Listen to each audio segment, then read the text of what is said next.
മാലതിയെ കണ്ടപ്പോൾ തന്നെ നാരായണൻ മനസ്സിൽ കണക്ക് കൂട്ടലുകൾ തുടങ്ങിയിരുന്നു. അവരുടെ കൂടെയുള്ള പത്മയെ നാരായണന് ആദ്യമേ അറിയാമെന്ന് പറഞ്ഞ എല്ലാം അറിഞ്ഞതാണ്. അതുകൊണ്ട് കൂടെ പുതിയ ഒരാളെ കണ്ടപ്പോൾ അത്രയും സൗന്ദര്യമുള്ള ഒരാളെ മുൻപ് കണ്ടിട്ടേയില്ലല്ലോ എന്ന ഭാവത്തോടെയാണ് അയാൾ നോക്കിയത്. എന്തായാലും പ്രശ്നം പത്മയ്ക്കാവല്ലേ, കൂടെയുള്ള ആ സുന്ദരിക്കാവണേ എന്ന് അയാൾ മനസ്സിൽ പറഞ്ഞിരുന്നു. അങ്ങനെ അയാളുടെ ആഗ്രഹം പോലെ തന്നെ മാലതി തന്നെയാണ് പ്രശ്നപരിഹാരം തേടി വന്നത് എന്നറിഞ്ഞ അയാൾ ഏറെ സന്തോഷിച്ചു. ഇനി കഥ നാരായണൻ മന്ത്രവാദിയിലൂടെ. അപ്പോൾ എൻ്റെ നിഗമനം ശരി തന്നെയായിരുന്നു. പ്രശ്നം മാലതിക്കല്ലെങ്കിലും അവരുടെ മകൾക്കാണ്. അത് കുഴപ്പമില്ല, രണ്ടുപേരെയും വളക്കാം.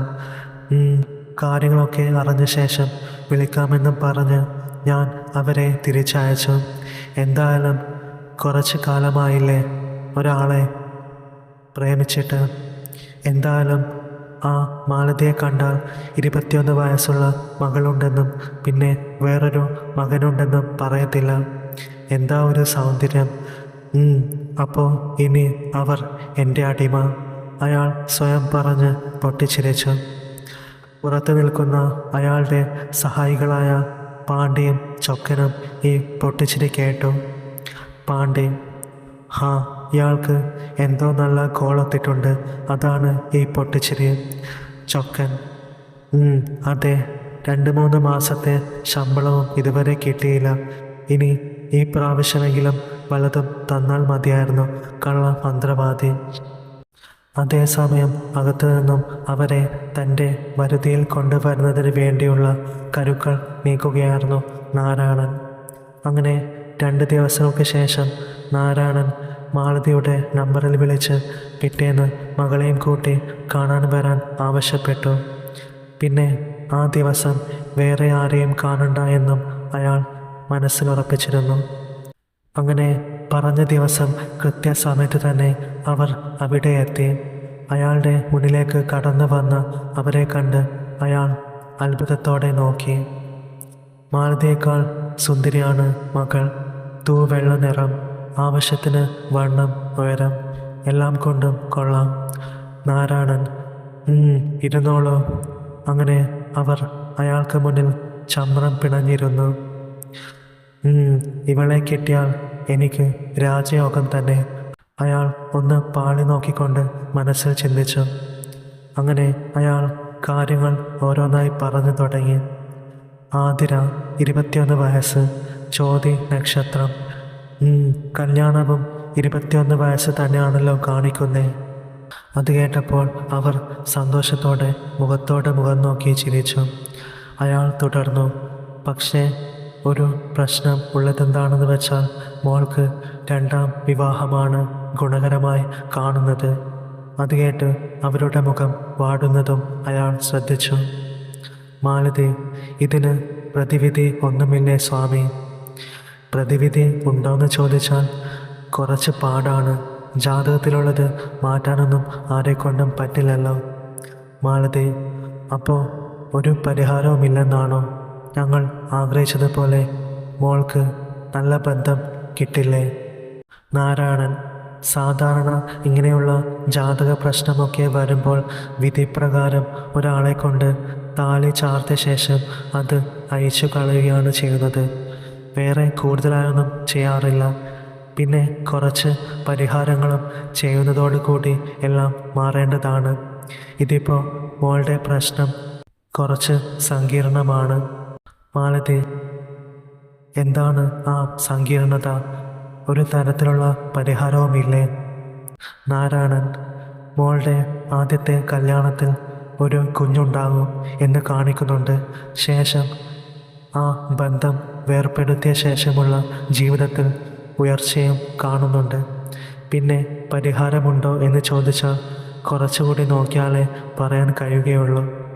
ഒന്നുകിൽ അനിവാര്യമായ കാര്യങ്ങൾ നേരിടാനുള്ള കരുത്തുമായി മുന്നോട്ട് പോവുക, അല്ലെങ്കിൽ പരിഹാരമുണ്ടെങ്കിൽ അതെല്ലാം കൃത്യമായി ചെയ്യുക. മോളുടെ അമ്മയായ നിങ്ങളുമായി ഇതിന് എന്തെങ്കിലും ബന്ധമുണ്ടെങ്കിൽ ക്രിയകൾ നിങ്ങളും ചെയ്യേണ്ടി വരും. ഒന്നും ഇപ്പോൾ ഉറപ്പ് തരുന്നില്ല. നിങ്ങളുടെ തീരുമാനം അറിയിച്ചാൽ മതി. മാലതി: ആലോചിക്കാനൊന്നുമില്ല സ്വാമി, നമുക്ക് പരിഹാരം ചെയ്യണം. അതിനുള്ള പണം എത്രയാണെന്ന് വെച്ചാൽ ഞങ്ങൾ തരാൻ തയ്യാറാണ്. അയ്യോ, പണം മാത്രമല്ലല്ലോ വേണ്ടത്, ചെയ്താൽ ഗുണം കിട്ടണ്ടേ? എന്തായാലും ഇപ്പോൾ പോകൂ, ബാക്കി ഞാൻ നോക്കിയിട്ട് പറയാം. അന്ന് അവർ ദക്ഷിണ കൊടുത്തപ്പോൾ അയാൾ വാങ്ങിയില്ല. ഇപ്പോൾ ഒന്നും വേണ്ട, നിങ്ങൾക്ക് എന്തെങ്കിലും ഗുണമില്ലെങ്കിൽ പിന്നെ ഞാൻ ദക്ഷിണ വാങ്ങിയിട്ട് കാര്യമില്ലല്ലോ. അത് അവർക്ക് അയാളിലുള്ള വിശ്വാസം കൂട്ടുമെന്ന് അയാൾക്കറിയാമായിരുന്നു. മാത്രമല്ല, അവരുടെ പണം അല്ലായിരുന്നു അയാൾക്ക് വേണ്ടത്, അവരുടെ പക്കലുള്ള ആ സൗന്ദര്യമായിരുന്നു അയാൾക്ക് വേണ്ടത്. അങ്ങനെ അവർ എഴുന്നേറ്റ് തിരികെ പോകുമ്പോൾ അയാൾ അവിടെ നോക്കിയിരുന്ന് പോയി. അങ്ങനെ അവർക്ക് വേണ്ടിയുള്ള രണ്ടാം വട്ട കരുനീക്കങ്ങൾ അയാൾ തുടങ്ങി. പലയിടങ്ങളിലായി കറങ്ങി പല തരത്തിലുള്ള സുന്ദരിമാരെ പ്രേമിച്ചിട്ടുണ്ടെങ്കിലും മാലതി അതിലെല്ലാം മികച്ചതാണ്. സ്വല്പം പ്രായക്കൂടുതൽ ഉണ്ടെന്നേയുള്ളൂ. കൊള്ളാം. ആയ കാലത്ത് അവർ മകളേക്കാൾ സുന്ദരിയായിരിക്കണം, അയാൾ ചിന്തിച്ചു. അങ്ങനെ അവരുടെ വിശ്വാസം ഊട്ടിയുറപ്പിക്കുന്നതിനായി അയാൾ കാര്യങ്ങളൊക്കെ കുറച്ച് പതുക്കെയാണ് ചെയ്തത്. ഇടയ്ക്ക് അവർ 1-2 വട്ടം വിളിച്ചെങ്കിലും പരിഹാരക്രിയകൾ വേണ്ട രീതിയിൽ ഫലപ്രദമായിട്ടുള്ളത് വെളിവായില്ല എന്ന് പറഞ്ഞ് ഒഴിവാക്കി. ഒടുവിൽ അവരെ വിളിച്ച് തൻ്റെ പദ്ധതി പയറ്റാമെന്ന് തന്നെ അയാൾ തീരുമാനിച്ചു. അവർ അതിൽ വന്ന് ചാടുമെന്ന് അയാൾ ഉറച്ചു വിശ്വസിച്ചു. അങ്ങനെ അയാൾ പറഞ്ഞത് പ്രകാരം അവർ അയാളെ കാണാനെത്തി. ആദ്യ ദിവസങ്ങളിൽ വന്നതിൽ നിന്നും വ്യത്യസ്തമായ വസ്ത്രവിധാനങ്ങളുമായിട്ടാണ് അന്ന് അവർ വന്നത്. മാലതി പുതിയ സാരിയും ആതിര പുതിയ മോഡൽ ചുരിദാറും ഇട്ടുകൊണ്ടായിരുന്നു വന്നത്. നാരായണൻ അമ്പരപ്പോടെ നോക്കിയിരുന്നു പോയി. എങ്കിലും അയാളുടെ ഉള്ളിലുള്ള ഭാവമൊന്നും പുറത്ത് പ്രകടിപ്പിച്ചില്ല. നാരായണൻ ഇരുന്നോളൂ. അങ്ങനെ അവർ അവിടെ ഇരുന്നു. മാലതി: അങ്ങ് പറയുന്ന എന്ത് പരിഹാരക്രിയകൾ ചെയ്യാനും ഞങ്ങൾ തയ്യാറാണ്, ഫലം ലഭിക്കുമെങ്കിൽ. നാരായണൻ: എല്ലാം അണുവിട തെറ്റാതെ ചെയ്യണം. ചെറിയ അബദ്ധം സംഭവിച്ചാൽ തന്നെ നമ്മൾ തോറ്റു എന്ന് കണക്കാക്കിയാൽ മതി. അങ്ങനെ അയാൾ കാര്യങ്ങൾ വിശദീകരിക്കാൻ തുടങ്ങി. ആദ്യം മകളുടെ കുറച്ച് കാര്യങ്ങൾ കൂടി അറിയാനുണ്ട്. അതിനുശേഷം മാത്രമേ ശരിയായ ഒരു പരിഹാരം നിർദ്ദേശിക്കാൻ എനിക്ക് ആവുകയുള്ളൂ, അയാൾ പറഞ്ഞു. മാലതി: എന്താണെങ്കിലും ചോദിച്ചോളൂ സ്വാമി. നാരായണൻ: ആതിരയ്ക്ക് നിലവിൽ ഏതെങ്കിലും തരത്തിലുള്ള പ്രണയബന്ധമുണ്ടോ? അത് കേട്ടപ്പോൾ ആതിര അമ്മയെ ഒന്ന് നോക്കിയ ശേഷം ഇല്ല എന്ന് പറഞ്ഞു. നോക്കുമോളെ, ഇവിടെ അമ്മ ഇരിക്കുന്നു എന്ന് നോക്കേണ്ട. കാര്യങ്ങൾ കൃത്യമായി അറിഞ്ഞാൽ മാത്രമേ വേണ്ട രീതിയിലുള്ള പരിഹാരം നിർദ്ദേശിക്കാൻ എനിക്കാവുള്ളൂ, നാരായണൻ പറഞ്ഞു. ആതിര: ഇല്ല, എനിക്ക് അങ്ങനെയൊന്നുമില്ല. നാരായണൻ: അപ്പോൾ ആരെയും പ്രണയിച്ചിട്ടേയില്ലേ? ആതിര: അങ്ങനെയല്ല, പ്രണയമുണ്ടായിരുന്നു, പക്ഷേ ഇപ്പോൾ ഒന്നുമില്ല. നാരായണൻ: അപ്പോൾ എപ്പോഴെങ്കിലും ആരെങ്കിലുമായി അത് ഉണ്ടായിട്ടുണ്ടോ? അത് കേട്ടതും ആതിര ഒന്ന് ചൂളി. തൊടുത്ത അവളുടെ മുഖം നാണത്താൽ ചുവക്കുന്നത് നാരായണൻ ശ്രദ്ധിച്ചു. ആതിര: ഇല്ല, അങ്ങനെയൊന്നും ഉണ്ടായിട്ടില്ല. അത് കേട്ടതും നാരായണന് സന്തോഷമായി. തൻ്റെ പദ്ധതി പ്രകാരം എല്ലാം വിജയകരമായി നടക്കുകയാണെങ്കിൽ താൻ ഭാഗ്യവാൻ തന്നെ, അയാൾ മനസ്സിൽ ചിന്തിച്ചു. നാരായണൻ: മാലതിയുടെ ഭർത്താവ് ഉപേക്ഷിച്ച് പോയ ശേഷം മറ്റാരെങ്കിലുമായി ഉണ്ടായിട്ടുണ്ടോ? അത് കേട്ടപ്പോൾ മാലതി നല്ലോണം വിയർക്കാൻ തുടങ്ങി. എന്ത് പറയണമെന്നറിയാതെ അവർ കുഴഞ്ഞു. അവസാനം അവർ അത് എന്നൊരു നീട്ടിമൂളലിൽ ഒതുക്കി. അത് കേട്ടതും ആതിര ഒരു ഞെട്ടലോടെ അമ്മയെ നോക്കി. ഇനി മോൾ കുറച്ചു നേരം പുറത്തു നിൽക്കുക, ഞാൻ അമ്മയുമായി കുറച്ച് കാര്യങ്ങൾ സംസാരിക്കട്ടെ, അയാൾ പറഞ്ഞു. ആതിര എഴുന്നേറ്റ് പുറത്തേക്ക് പോയി നിന്നു. അവൾ പോയ ഉടനെ അയാൾ തുടർന്നു. നിങ്ങളും പരിഹാരങ്ങൾ ചെയ്യേണ്ടി വരും.